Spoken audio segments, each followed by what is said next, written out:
বাচ্চা ওই পুরো গোটাকে শুধু দাঁত বানাও দাঁত বানা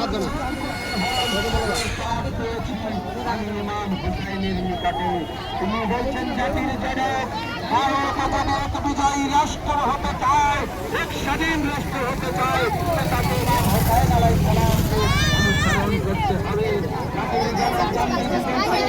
আমি যখন যুবক ছিলাম কারবালার ইতিহাস ঘটনা করে আমার মধ্যে বিশ্বাস জন্মেছিল যে ভারত পেতে স্বাধীনতা একমাত্র ইমাম হোসেনের পথ অবলম্বনই সম্ভব হবে।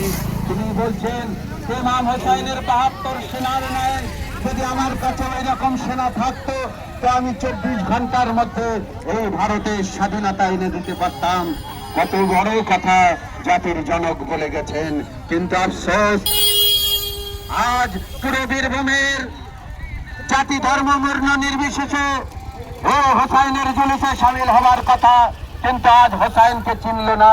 চিনল তো রবীন্দ্রনাথ ঠাকুর চিনেছে, চিনল তো মহাত্মা গান্ধী চিনেছে, চিনেছে তো অ্যান্টন বারা খ্রিস্টান গবেষক চিনেছে, চিনেছে তো স্যার পার্সি সায়েন্স ইংরেজ প্রাচ্যবিদ চিনেছে।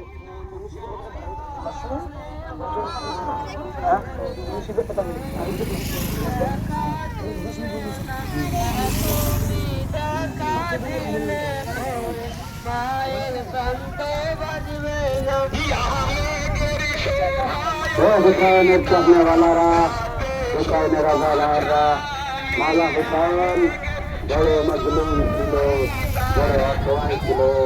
জানেন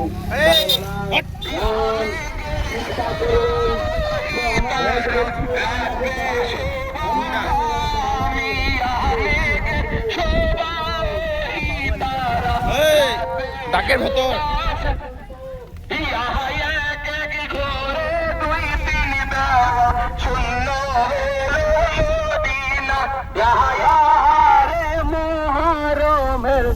তুমি দেখা দিও না, তুমি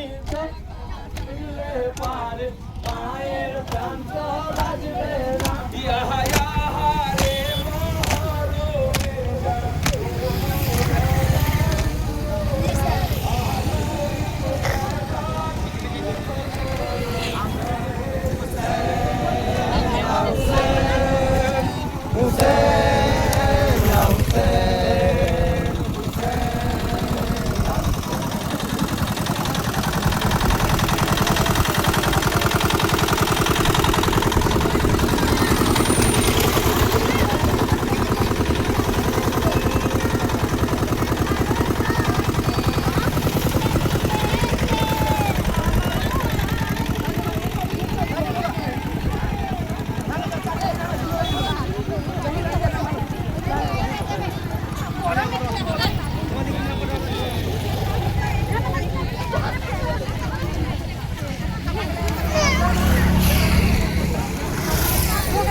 জানো ওটা সামনে করে চালিয়ে দেবো।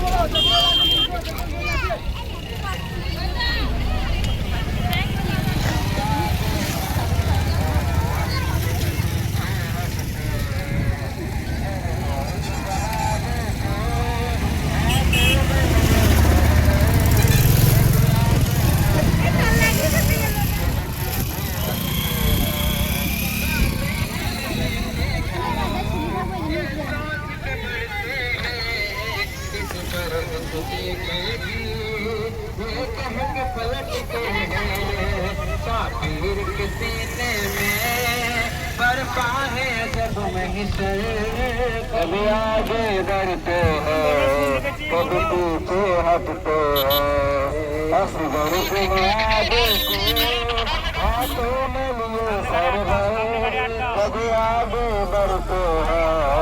कभी पीछे हटते हैं।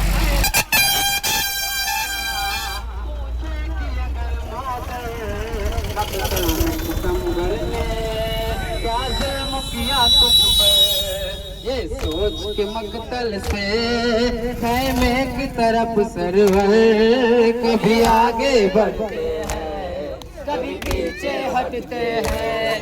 असगर के जनाजे को हाथों में लिए सरवर कभी आगे बढ़ते हैं कभी पीछे